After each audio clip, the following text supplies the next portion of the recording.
Bueno, buen día, Steve. Gracias por participar en esta transmisión en el marco de la Feria Internacional del Libro de Antropología e Historia, que este año es la edición número 31 y bueno, por la situación mundial de COVID, históricamente será una feria virtual en la que se presentará pues la producción editorial del instituto a lo largo de este año y pues un gran proyecto en el que tú estás completamente involucrado en México, que es la primera exposición de la presente administración, que, bueno, la segunda que va al extranjero y que, bueno, pues se está inaugurando en estos días que coinciden con la Feria Internacional del Libro. Pues, qué mejor que tú te presentes. Adelante. Muchas gracias. Primeramente quisiera agradecer a Lina, al Museo Nacional de Arqueología y Antropología y el Museo de Jalapa de nos haber permitido demostrar esta exposición aquí en París, ¿no? Es verdaderamente un placer grande y a pesar de lo que vivimos ahora con el virus, con la COVID y todo eso, para el Museo del Quai Branly es para nosotros la primera exposición que hacemos después de todos esos problemas, ¿no? Entonces, es verdaderamente un momento muy importante para nosotros también de poder no solamente reabrir el museo a la gente, reabrir con una nueva exposición y especialmente una exposición sobre el mundo mesoamericano. Para la historia del Museo del Quai Branly Jacques Chirac aquí en París, las exposiciones, especialmente en cooperación con el país de México, siempre han sido los más grandes éxitos del museo, ¿no? Es decir, que ya, por ejemplo, la exposición de Teotihuacán, pienso que hemos tenido cerca de 300,000 visitantes para esta exposición, algo que para nosotros es muy importante, ¿no? Entonces, suponemos que la exposición que ustedes han preparado y que nosotros ya arreglamos de una cierta manera para poder presentarla a un público europeo, será un éxito también. Estoy seguro, hay muchos interés aquí en París por este tipo de exposición y especialmente para la cultura precolombina mexicana. Es verdaderamente un interés muy fuerte, es un interés que marca también la larga conexión entre Francia y México. Verdaderamente se ve que hay una profunda amistad y de parte de la gente también hay un profundo interés de conocer más las culturas prehispánicas mexicanas. Entonces, es verdaderamente un placer de poder hacer esta exposición. También para mí personalmente, es una exposición. Yo soy un norteamericano, ¿no? Soy canadiense, especializado especialmente en la zona de Perú. Hice más de 30 años de excavaciones arqueológicas en Perú, pero mi profesora de doctorado era una especialista del mundo mesoamericano, Louise Isolde Paradis. Entonces, para mí es realmente un placer, además de poder no solamente hacer conocer esas culturas al pueblo, a la gente europea, pero más bien de caminar un poco en el paso de la gente de los especialistas de Mesoamérica. Así es. Otra cosa que a mí sumamente me da mucho placer en esta exposición es que además es una exposición de una parte del país, del Golfo, que no es bien conocido y que es afuera de México, no es conocido de ninguna manera. Entonces es un momento clave para hacer conocer una parte de México que es muy importante en México, que es bien conocido en México, pero que es muy poca conocida afuera de su país. Entonces es realmente para nosotros un momento importante por eso también. Sí, justamente, bueno, en este concepto de región cultural con el que se identifica Mesoamérica a las 6 regiones o subregiones que se marcan en Mesoamérica, una de ellas es el Golfo, y ciertamente es de las culturas, la zona menos estudiada dentro de todos los estudios mesoamericanos que han tenido lugar en los últimos 200 años y pues bueno, más recientemente. Nosotros estamos muy contentos de presentar, hablo en este caso pues a nombre de la institución, es de presentar esta exposición allá. Ante las circunstancias actuales pues ha sido un reto, porque bueno, las colecciones van a París, pero también el acopio en México ha sido un tema complicado. Las colecciones proceden de 10 estados de la República Mexicana o de 10 sitios de la República Mexicana, estados hablemos, porque son 20 instituciones o acervos, pero muchos de ellos están en semáforo rojo actualmente, entonces pues ha sido un gran esfuerzo el poder reunir esas colecciones y bueno, mandarlas a París. Vamos a platicar, si te parece, un poco de que esta exposición que se presenta en Quebranli es una edición de otra exposición que tuvo lugar en el Museo Nacional de Antropología, que se llamó Golfo Mosaico Ancestral. Fue una exposición, en México también ha habido muy pocas exposiciones sobre los olmecas y sobre las culturas del Golfo. No solo pocas exposiciones arqueológicas, como es el caso, sino también etnográficas.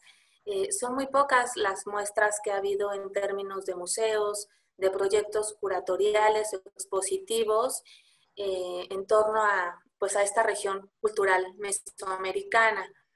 La exposición de Golfo Mosaico Ancestral se presentó en 2018 en el Museo Nacional de Antropología y bueno, fue un pretexto para recordar los 500 años de desembarco de los europeos en esta región, del contacto que hubo, y fue mostrar esa pluriculturalidad de las distintas culturas, de las distintas lenguas que se hablaban, porque si bien es una zona geográfica muy localizada, que comprende, yendo desde el norte del país, estados como Tamaulipas, Veracruz, que es un estado muy grande y que se divide en distintas zonas también, Tabasco, por supuesto, la parte norte, y bueno, otros abarca hasta la zona de Oaxaca, del Istmo de Tehuantepec, ¿no? Que es esta parte como más angosta de nuestra geografía mexicana. Entonces, pues, en ese momento se quiso hacer una exposición donde se pusiera en evidencia las distintas manifestaciones culturales a partir de la producción en piedra, muy poca cerámica, más que para hablar de interacciones, de cómo esta región de tráfico, de influencia en el resto de Mesoamérica quedaba posicionada.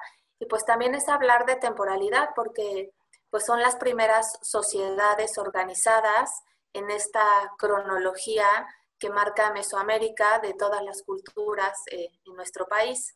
¿Qué les interesaba acerca de el interés del Museo Quebranli en esta exposición? Bueno, que me queda claro, pero ustedes hicieron un acento, se hizo un acento más en lo olmeca, que aquí en la exposición de Golfo Mosaico Ancestral no quedaba tan remarcado, ¿no? Por el interés que había en mostrar otros aspectos más generales, más amplios, ¿verdad?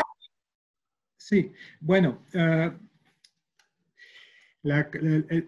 uno de los, bueno, no es como un problema, pero era tratar de poder, porque lo que hemos hecho acá es mayormente reproducir en larga parte la exposición que se hizo en 2018. Largamente no hemos cambiado los temas, muy poco también de la selección de las piezas.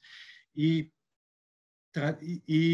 preguntado, hice 2 o 3 pedidos, por decir, de piezas que a mí me gustaban mayormente, que yo quería ver aquí en París, ¿no? Eso solamente para mi propio placer, es una cosa un poco personal. Entre esas piezas, el famoso luchador olmeca del Museo Nacional. Eso yo lo quería ver acá en París. Yo quería mostrarlo a la gente de París, ¿no? Solamente, por eso era un placer nada más muy personal, pero al mismo tiempo el problema que teníamos aquí para poder mostrar a la gente esta exposición es un problema que tiene que ver con el tiempo y la complejidad cultural. Es decir, que en México esta exposición cubre 3.000 años de tiempo y cubre una zona inmensa con varias culturas. Entonces, para poder traducir a un grupo, a visitantes europeanos, toda esta complejidad, hemos tomado la decisión de empezar al principio con una organización olmeca. La idea era de por lo menos plantear, por decir, el mundo del Golfo a través de las más antiguas, uno de los más antiguos desarrollos de civilizaciones que conocemos en esta exposición. Entonces, eso por supuesto ha cambiado un poco la estructura de la exposición, pero al mismo tiempo eso ayuda a la gente de entender más, para nosotros, entender más en Europa la larga historia de esta región. El problema que tenemos aquí en Europa no es un problema que tienen los arqueólogos, porque nosotros ya a través de nuestros estudios al final entendemos las culturas de manera bastante complicada, ¿no? Es decir, que cuando tú no conoces México bien y no conoces la historia de México, es difícil de mostrar, de hacer conocer una cultura precolombina. Porque no es porque la cultura precolombina es algo que como es de marzo, ¿no? Una cosa muy extraña, no es tan, es solamente que parece extraña.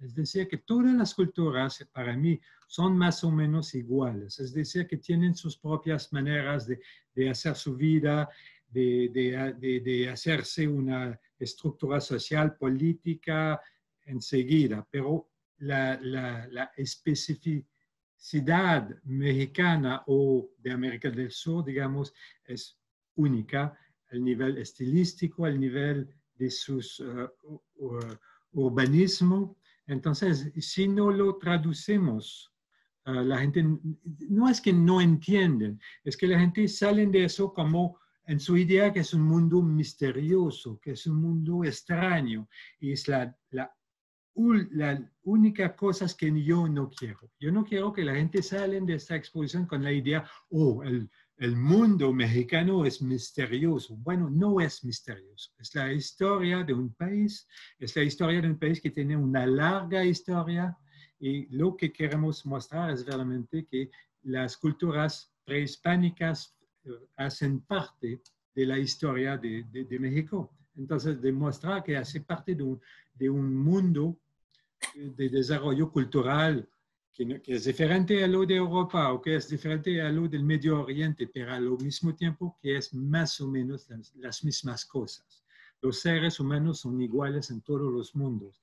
Entonces, eso es una de las cosas que yo quería que sea claro, porque he visto muchas veces en mi larga vida, porque yo tengo los pelos blancos y no es por nada, que muchas veces se maltratan las culturas precolombinas como son culturas casi es decir, que vienen de un otro planeta, ¿no? Ustedes, por supuesto, se han dado cuenta de eso varias veces y yo también. Entonces, realmente era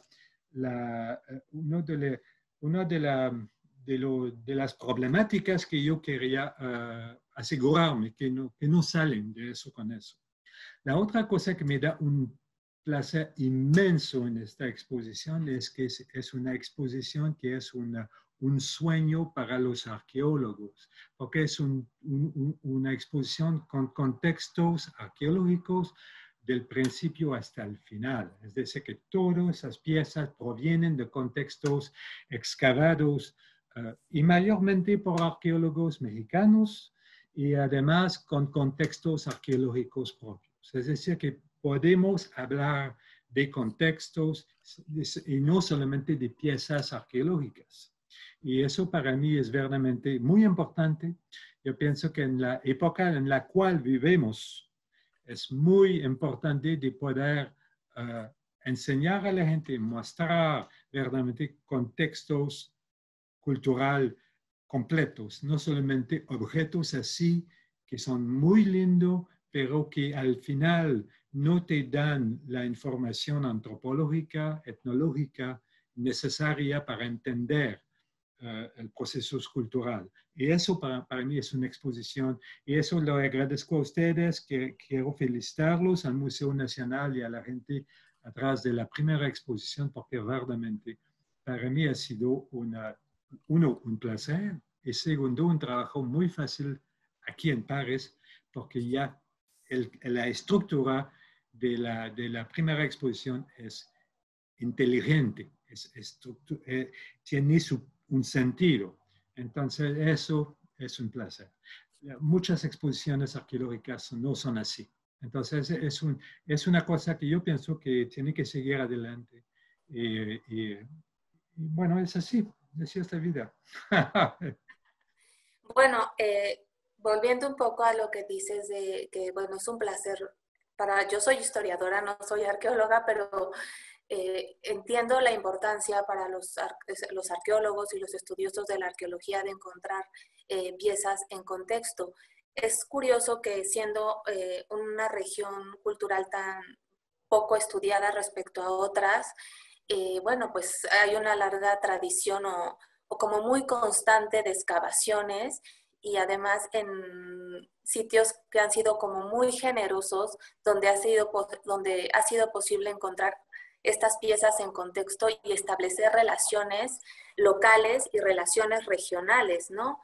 Creo que es muy interesante y esto ha hecho posible quizá contar o afrontar el reto de establecer una curaduría que abarca 3.121 años, pensando en las colecciones que forman parte de esta exposición en el Museo Quebranly, Lee, que la más antigua es una ofrenda de la que también un contexto plenamente conocido, que es el manatí del 1600 a.C., hasta una ofrenda de una mujer en Tamtoc, en la zona huasteca, actual estado de San Luis Potosí, que habla de contacto, ¿no? Es 1521, está fechado, ¿no?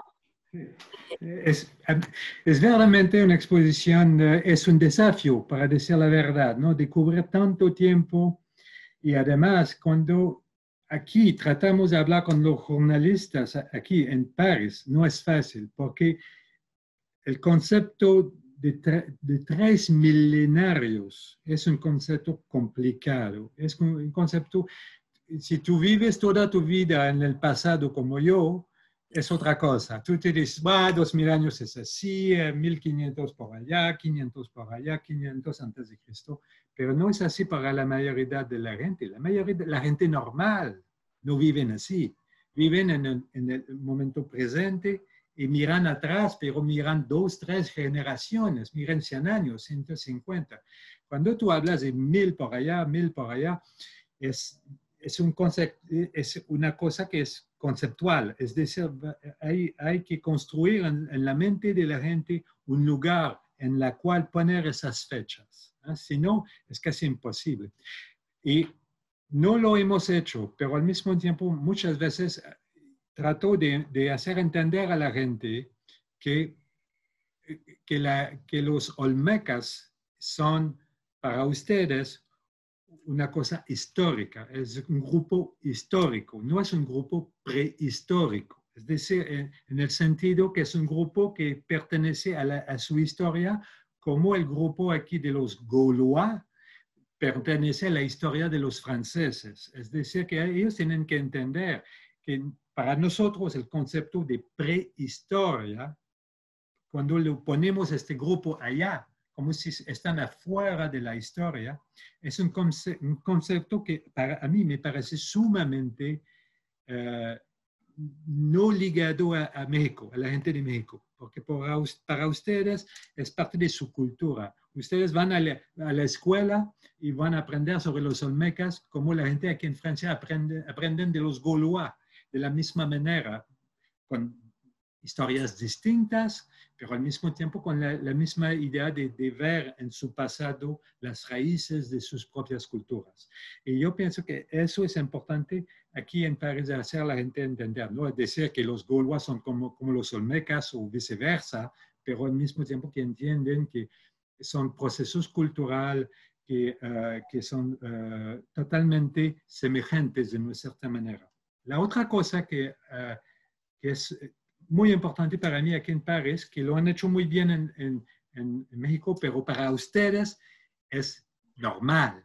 Aquí no es. Es decir, que en México, México o Mesoamérica, digamos, se ha inventado escritura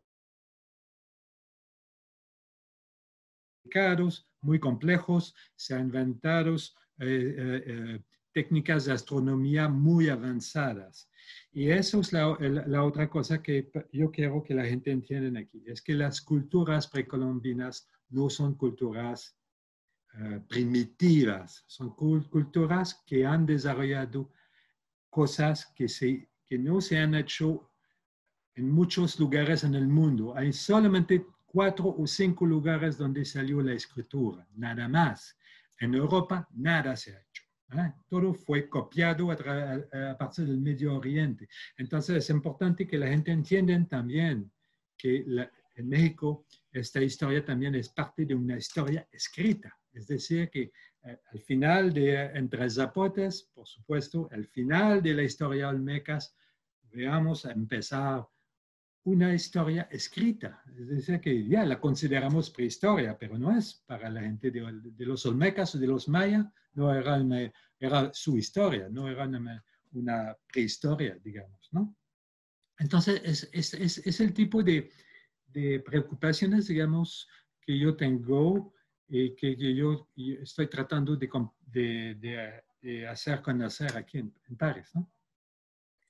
Otro reto, además del que acabamos de hablar en cuanto a la cronología, porque sí, es verdad, desde la primaria, en los libros de texto sabemos quiénes son los olmecas, nos enseñan cuáles son sus primeras o sus principales ciudades, San Lorenzo, La Venta, Tres Zapotes, sitios de los que hay colecciones en la exposición en cuestión, pero también entendemos esta continuidad del olmeca durante los 3 horizontes, o sea, desde el preclásico, el clásico, hasta el posclásico, hasta el momento del contacto, se conservan ciertas tradiciones, vamos, no hay una ruptura cronológica, entonces quizá por eso también es como una historia mucho más natural para nosotros en términos de construcción historiográfica.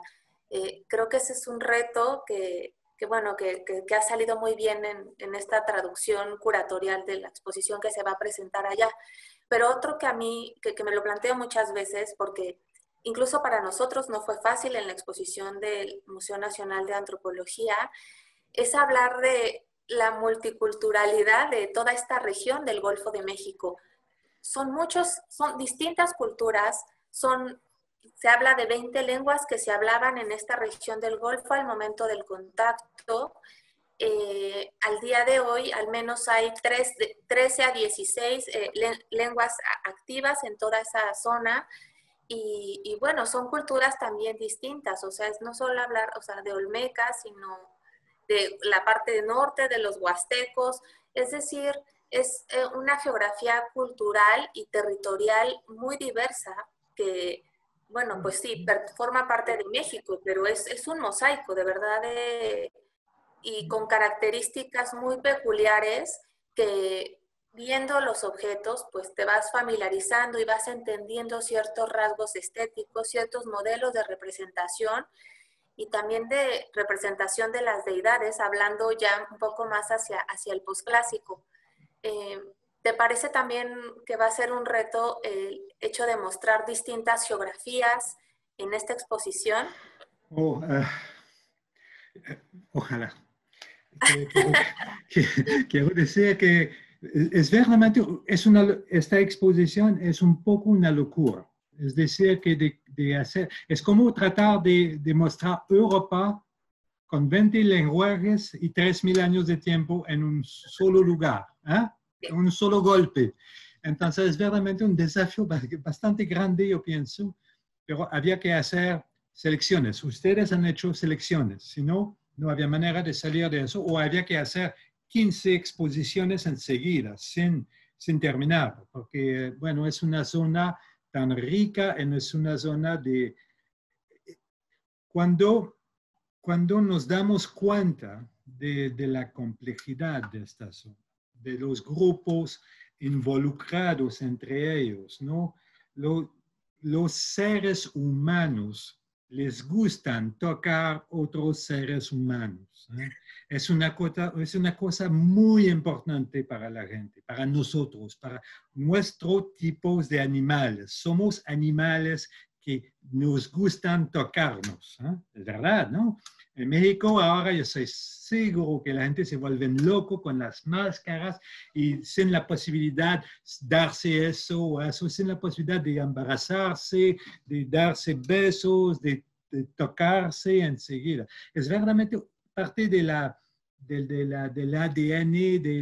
cultural de los seres humanos. Entonces, cuando tantos grupos se entrecruzan entre ellos en una zona bastante restringida que es del istmo de Tehuantepec y de la zona baja del Golfo, eso es verdaderamente un momento clave, es una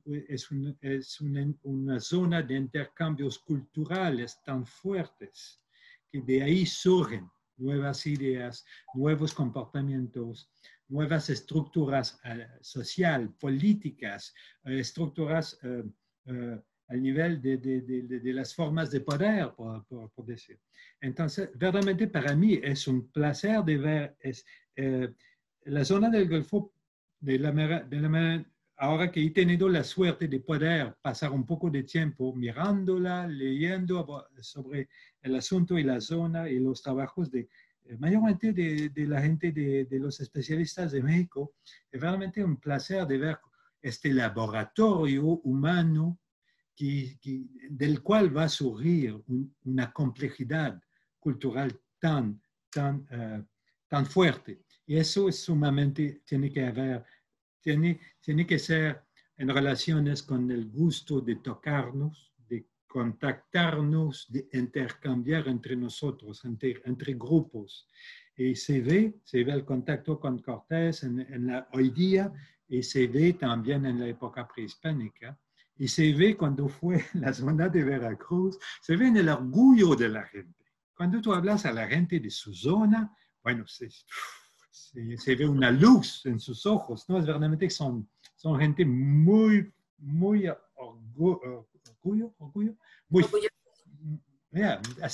así de su zona, ¿no? Es verdaderamente se ve que es una zona que siempre ha sido una zona de poder, de fuerza, de gente que saben cómo están en intercambios. Es realmente como un nudo geográfico, un poco como el nudo de Europa, es decir, una zona donde hay tantos grupos que se cruzan entre ellos, que ya surge una complejidad cultural, surge escritura, calendarios, va a surgir de eso principios ideológicos que van a seguir hasta el contacto.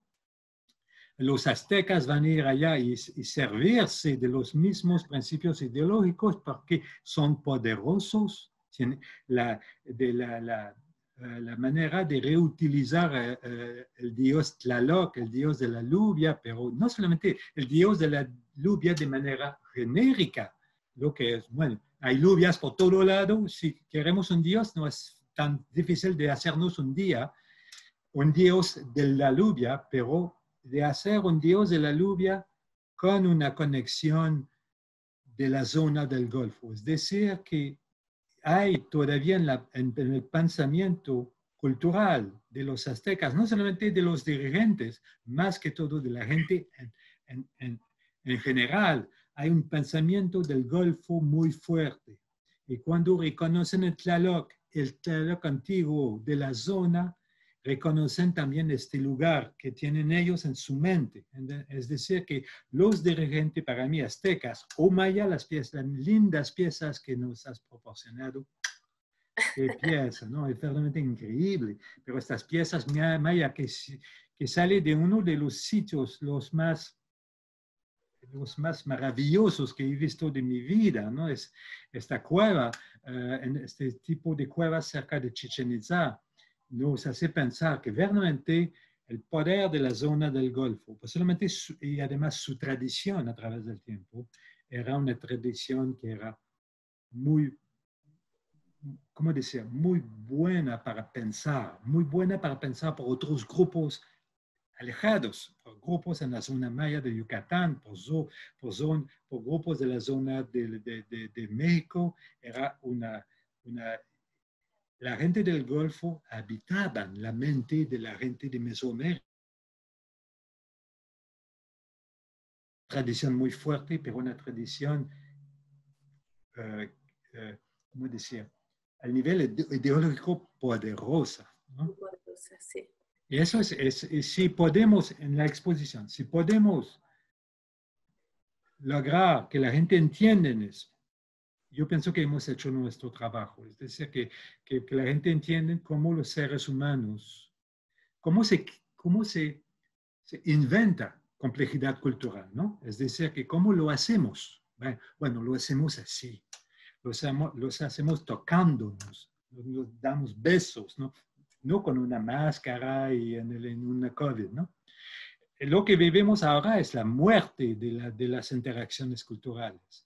Y se ve en la gente, se ve en el estrés de la gente, se ven los niños cómo se comportan ahora. Entonces se ve muy bien que somos verdaderamente, necesitamos este tipo de interacciones.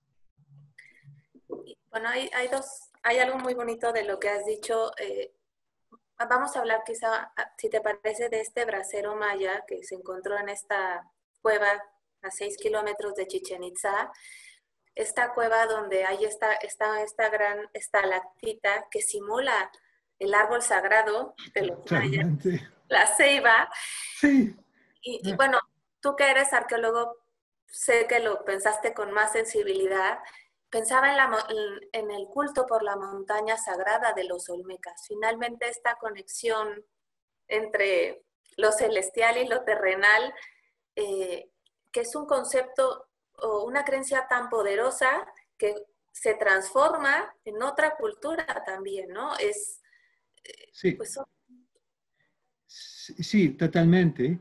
Y yo no sé cómo se pasan las cosas, ¿eh? No, pero seguro que por ejemplo, es mi bastón, bueno, lo voy a poner así, pero es decir que la pieza de Azuzul, los dos gemelos de Azuzul, en el cual tienen sus bastones, y se ve claramente que lo tienen así, ¿eh? sí. Una manera, listo para subir la pieza, para hacer este access mundi, hacer el árbol que va a conectar los mundos, ¿no? De los 3 niveles. Cuando se ven estas piezas y además llegamos en esta cueva, wow, tú ves allá, ¿no? Además que los mayas son lo máximo, como digamos en Perú, no son lo máximo, pero es verdaderamente, cuando tú ves eso, es esta concreción de estalactitas, pero que reproducen la forma general del árbol y además de la parte superior. Bueno, es solamente excelente, ¿no? Tú ves lo que está pasando, ¿no? Se ve, es clarísimo. Y de llegar allá con docenas de incensarios asociado a Tlaloc, no a Tlaloc, un dios de la lluvia maya, pero además con vinculaciones exóticas, bueno, exóticas no tan, pero con vinculaciones a largo plazo, es decir, que el mundo de afuera entra dentro de la cueva con los mayas. Es realmente, es muy poderoso. Se ve como la religión y la ideología se entrecruzan, ¿no? Verdaderamente para hacer esta cosa. Me encantaría hacer solamente una exposición sobre los cenotes y las cuevas mayas, ¿no? Especialmente en los últimos años. Hay tantos descubrimientos de primer orden Sería un placer de empezar con la época más anterior, de los años 40, 50, del cenote de Chichén Itzá, esas cosas, pero además ahora ya entrar en estos nuevos descubrimientos será verdaderamente una exposición impactante y importante para entender la cosmología mesoamericana. La otra cosa que quisiera decir es que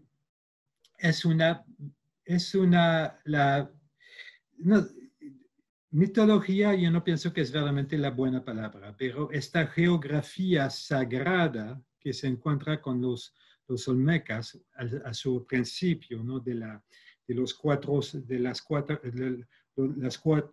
direcciones, la cruz, el punto central, el Queen Crux, estas cosas de una cierta manera, esta topografía del mundo va a seguir hasta el contacto, por supuesto, con los mayas muy claramente y con los aztecas y los huastecas. Es decir, que es verdaderamente esta topografía que parece sencilla en su principio, tiene un poder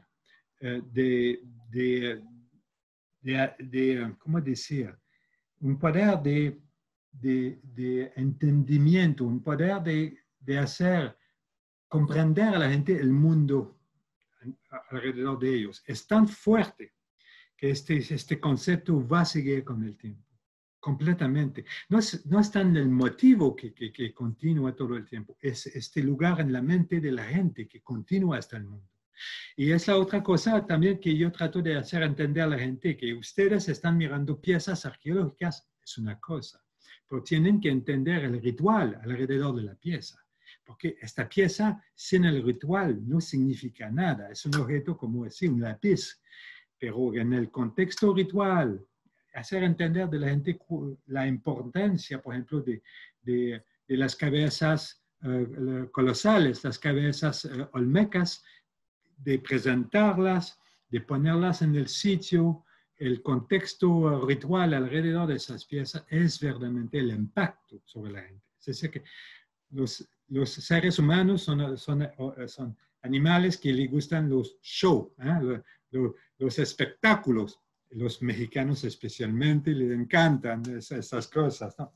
Los canadienses también. También no es algo del rock and roll, no es algo nuevo. Estamos así. Les gustan las cosas el teatro, las performancias. Entonces hay verdaderamente que demostrar eso.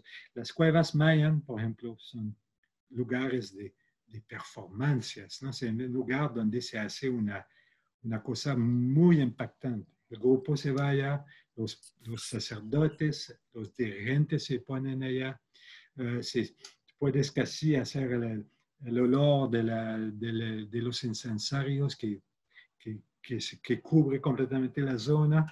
Me encantaría regresar a una época maya para ver el show que había, ¿no? Era mucho con luz, un olor, música, todo chévere. Y un poco de sacrificio por encima, ¿no? Sí. Y bueno, pues qué mejor que abrir la exposición con el Monumento 4, con una cabeza colosal. Es el primer objeto que verá el visitante al recorrer esta exposición, que son 6 temas. Más adelante, si quiere, los mencionamos.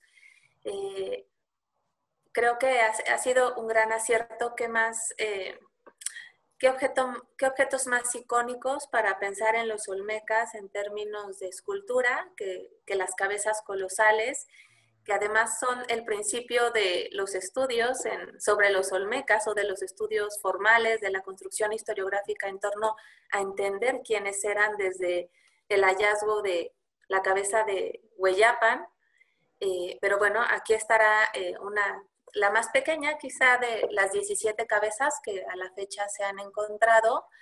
Y bueno, pues habla del poder de la representación humana entre las culturas del Golfo, también entre los huastecos en la parte norte, y pues el lenguaje de la piedra, pero a partir de representaciones humanas que pues puede ser también un tema muy importante por lo que mencionabas de las condiciones actuales no solamente son representaciones humanas, sino tienen un valor sagrado, han sido parte de un ritual, como lo decías, y también es esta interpretación del cuerpo, pero bañado de este simbolismo, de todas estas dualidades que son una constante en Mesoamérica, siempre asociar todo a un elemento de la naturaleza y terminar con una escultura tan atípica mesoamericana como la mujer escarificada de Tamtok.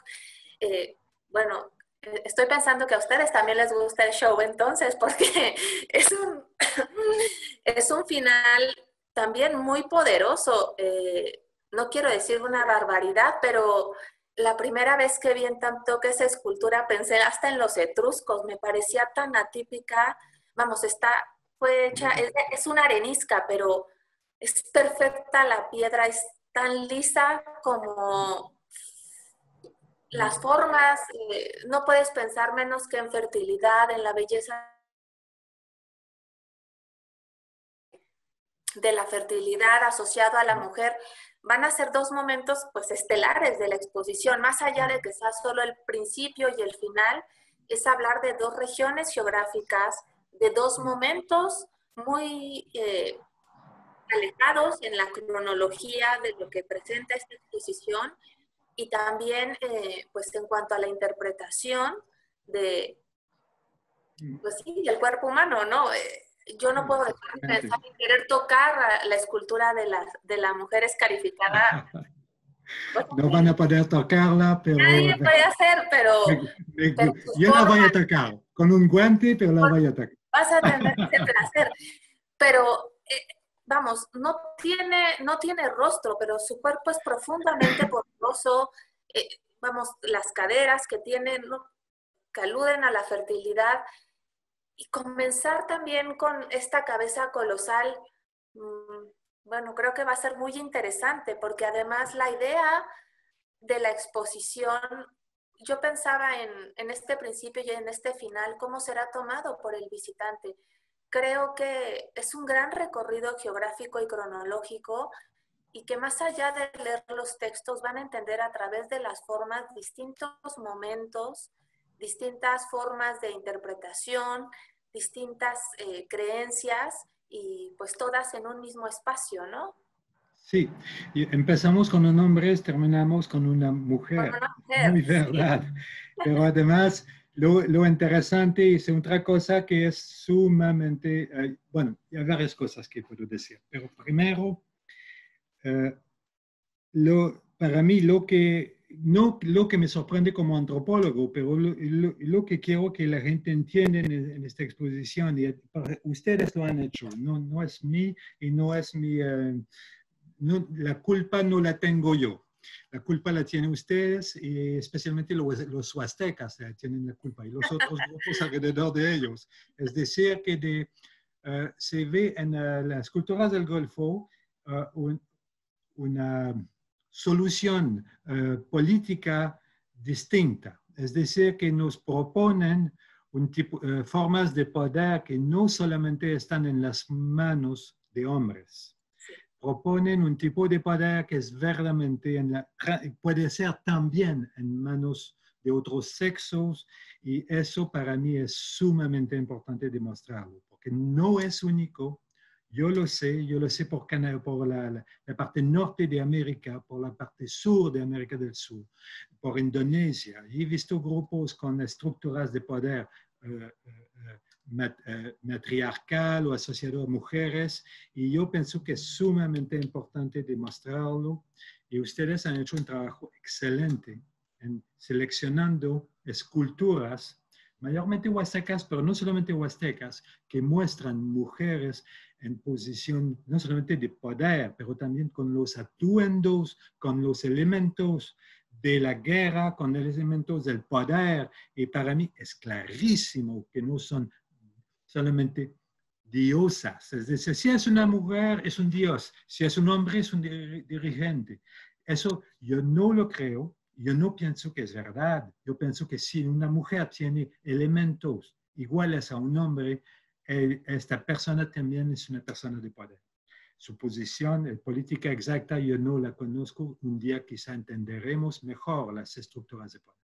Pero tenemos una idea muy difundida en sociedades industriales que el poder siempre está en sociedades complejas, están en las manos de hombres. Y yo pienso que la zona de Golfo otra vez nos muestra que no es así, que hay otras soluciones, otras proposiciones basadas no solamente sobre el sexo, pero más bien sobre la calidad, quizás intelectual, de organizacional de personas, que sean mujeres o hombres.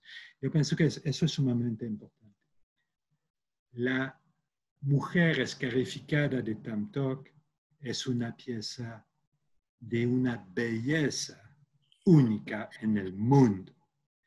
Para mí, de mostrarla de la manera la más, ¿cómo decir? La más, no solamente atractiva, pero mostrarla como un objeto de arte. Era verdaderamente un desafío importante para mí al principio, porque yo quería que la gente no la vean como una pieza arqueológica como tal. Es una pieza arqueológica. Yo quería enseñar a la gente, mira, eso es una obra de maestro, no es solamente, es verdaderamente un Michelangelo que ha hecho esta pieza en un contexto ritual, por un contexto ritual dado, después destruida a propósito en otro contexto ritual. Pero era muy importante demostrar a la gente una pieza que para mí es, que sale de los cánones que conocemos, pero al mismo tiempo que es sumamente una obra de arte de primer nivel. Es verdaderamente la Venus para mí de México, una de las Venuses, porque hay varias. En México las piezas importantes hay varias. Pero esta pieza, yo soy seguro que en los años que vienen, la gente va a mirar esta pieza de otra manera, por su calidad y además por lo que nos está enseñando. Es decir, que en los siglos segundo, tercero después de Cristo, había artistas de muy alto nivel, al igual de artistas que aquí en Europa en el siglo 1500, y había artistas que hacían esas obras, pero de manera magistral. Y una obra magistral que celebra no solamente una mujer, pero además todo un pensamiento alrededor de las mujeres, de la importancia, de la conexión con la fecundidad y también con todo este mundo religioso y simbólico. Siempre cuando doy clases, yo digo a mis estudiantes, los hombres no sirven para nada. Los hombres son como perros. Las mujeres tienen una otra vinculación. La razón para mí es que los hombres somos completamente domesticados. ¿Okay? Entonces no tenemos comportamientos que no podemos cambiar, como un perro. Entonces, al nivel simbólico, el único que sirve los hombres es para ser sacrificado, pero no tienen valor simbólica bastante que no puede ser cambiada. Y si no puede ser cambiada, no tenemos valor simbólica. Mientras que las mujeres, ustedes, están entre los dos mundos. Están en un mundo domesticado como los hombres, por supuesto, somos seres humanos, pero ustedes tienen una parte de su vida, de su estructura biológica que no puede ser cambiada por un comportamiento cultural. Entonces, esta parte es excelente para pensar en el mundo simbólico. Es decir, que es la razón por la cual las mujeres están tan importantes en los mitos, por esta capacidad, como Eva, por ejemplo, como otras grandes héroes de las historias mitológicas. Pero las mujeres tienen esta capacidad de hacernos pensar al mundo simbólico, al mundo que no puede cambiar, al mundo de los dioses, las conexiones con nosotros y la fecundidad, el mundo de la vida y de la muerte. Eso es único con las mujeres, los hombres no tienen eso. Entonces, es lo que yo veo en esta escultura. Es realmente una celebración de este poder que tienen las mujeres y no los hombres. este poder del mundo simbólico, ¿no? De sus conexiones, de sus vinculaciones inalterables con los dioses. Entonces, esta escultura para mí es verdaderamente... Así porque yo lo hice, pregunté a la gente de la Islina para hacerlo, por supuesto, pero yo, así la razón por la cual lo hice, sacar este contexto de la zona de las ofrendas.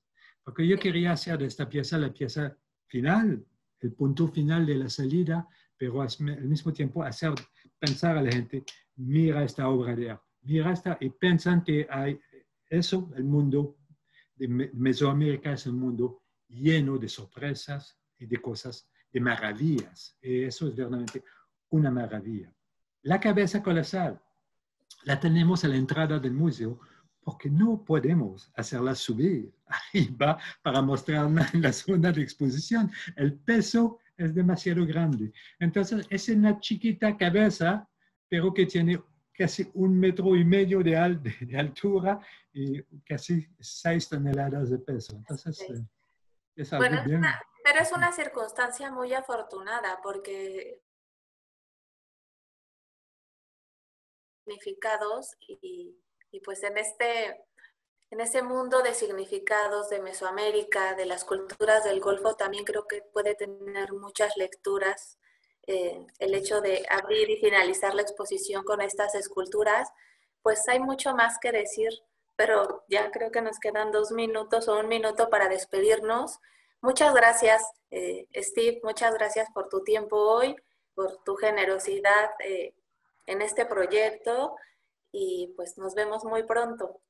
Gracias, pero más que todo, gracias a ustedes, porque yo soy solamente ahí para apoyar el proyecto, pero es verdaderamente un placer, es un placer que ustedes nos dan de poder mostrar esta cultura aquí en París. Es verdaderamente un placer inmenso, especialmente en el contexto en el cual vivimos hoy día. Este año 2020 es un año de miércoles, entonces es verdaderamente un placer grandísimo de poder hacer algo que hacer levantar la mente de la gente y hacer pensar a cosas que en el mundo hay cosas, todavía cosas maravillosas. Realmente un placer. Gracias. Gracias. Para el instituto, pues para el Instituto Nacional de Antropología e Historia ha sido un esfuerzo porque pues seguimos en el confinamiento, pero bueno, no hay plazo que no se cumpla y pues este proyecto ya es una realidad en París. Entonces, muchas gracias. Gracias a ustedes. Chao. Chao. Instituto Nacional de Antropología e Historia. Secretaría de Cultura. Gobierno de México.